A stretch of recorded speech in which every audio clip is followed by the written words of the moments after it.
ವಿಧಾನಸಭೆ ಅಧಿವೇಶನದಲ್ಲಿ ಧರ್ಮಸ್ಥಳದ ಬಗ್ಗೆ ಕೋಲಾಹಲ ಆಗ್ತಿದ್ರೆ ಅತ್ತ ಧರ್ಮಸ್ಥಳದಲ್ಲಿ ಮಾಸ್ಕ್ ಮ್ಯಾನ್ಗೆ ಗ್ರಿಲ್ ಆಗ್ತಿತ್ತು.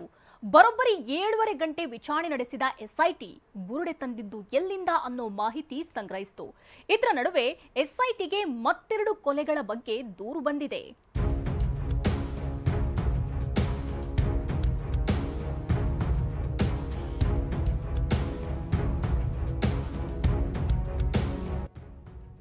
ಮಾಸ್ಕ್ ಮ್ಯಾನ್ಗೆ ಬರೋಬ್ಬರಿ 7.5 ಗಂಟೆ ವಿಚಾರಣೆ. ಫೋಟೋ ವಿಡಿಯೋ ತೋರಿಸಿ ಪ್ರಶ್ನೆ ಮೇಲೆ ಪ್ರಶ್ನೆ. ಧರ್ಮಸ್ಥಳದಲ್ಲಿ ಶವಶೋಧಕ್ಕೆ ತಾತ್ಕಾಲಿಕ ವಿರಾಮ ಹಾಕಿರೋ ಎಸ್ಐಟಿ ಇಂದು ದೂರುದಾರ ಮಾಸ್ಕ್ ಮ್ಯಾನ್ ನನ್ನೇ ವಿಚಾರಣೆಗೆ ಒಳಪಡಿಸಿತು. ಬೆಳಗ್ಗೆ 10:30ಕ್ಕೆ ಎಸ್ಐಟಿ ಕಚೇರಿಗೆ ಮಾಸ್ಕ್ ಮ್ಯಾನ್ ಅನ್ನ ಕರೆಸಿಕೊಂಡು ತನಿಖಾಧಿಕಾರಿ ಜಿತೇಂದ್ರ ಸಂಜೆ 6 ಗಂಟೆ ತನಕ ಬರೋಬ್ಬರಿ 7.5 ಗಂಟೆ ಕಾಲ ವಿಚಾರಣೆ ನಡೆಸಿದ್ರು. ಕಳೆದ 20 ದಿನಗಳ ತನಿಖೆಯ ಫೋಟೋ ವಿಡಿಯೋ ತೋರಿಸಿ ಪ್ರಶ್ನೆ ಮಾಡಿದ್ರು. ಅದರಲ್ಲೂ ಕೋರ್ಟ್ಗೆ ತಲೆಬುರುಡೆ ತೆಗೆದುಕೊಂಡು ಹೋಗಿರೋ ಬಗ್ಗೆಯೂ ಮಾಹಿತಿ ಪಡೆದ್ರು.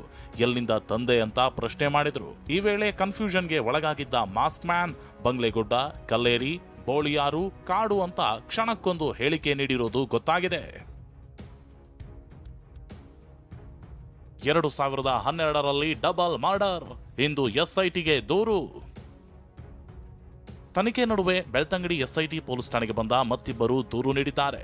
ಧರ್ಮಸ್ಥಳದ ಆನೆ ಮಾವುತ ನಾರಾಯಣ ಅವರ ಮಕ್ಕಳು ಕಂಪ್ಲೇಂಟ್ ನೀಡಿದ್ದಾರೆ.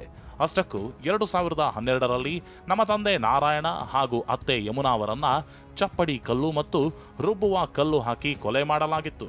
ಇದಕ್ಕೆ ಭೂಮಿ ವಿವಾದವೇ ಕಾರಣ ಅಂತ ಮೃತನ ಪುತ್ರ ಆರೋಪಿಸಿದ್ದಾನೆ.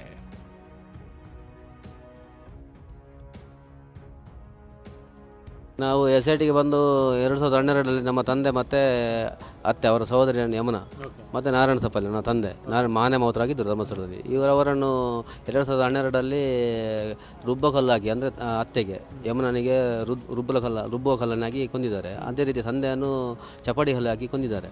ಈಗ ಅದರ ಬಗ್ಗೆ ಎನ್ಕ್ವೈರಿ ಆಗಲಿಲ್ಲ ಇಷ್ಟವರೆಗೆ. ಅಂದರೆ ನಾವು ಕಂಪ್ಲೇಂಟ್ ಕೊಟ್ಟಿದ್ದೇವೆ, ಎಸ್ಪಿಗೆಲ್ಲ ಕಂಪ್ಲೇಂಟ್ ಕೊಟ್ಟಿದ್ದೇವೆ ಮತ್ತು ಬೆಳ್ತಂಗಡಿಯಲ್ಲಿ ಕಂಪ್ಲೇಂಟ್ ಕೊಟ್ಟಿದ್ದೇವೆ, ಯಾವುದೇ ಎನ್ಕ್ವೈರಿ ಇಲ್ಲ. ವಿಡಿಯೋ ಹರಿಬಿಟ್ಟವರಿಗೆ ಎಸ್ಐಟಿ ಶಾಕ್.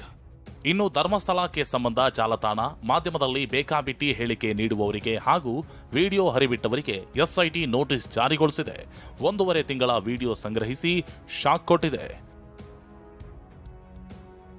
ಪೃಥ್ವಿರಾಜ್ ಜೊತೆ ಅಶೋಕ್, TV9 ಧರ್ಮಸ್ಥಳ.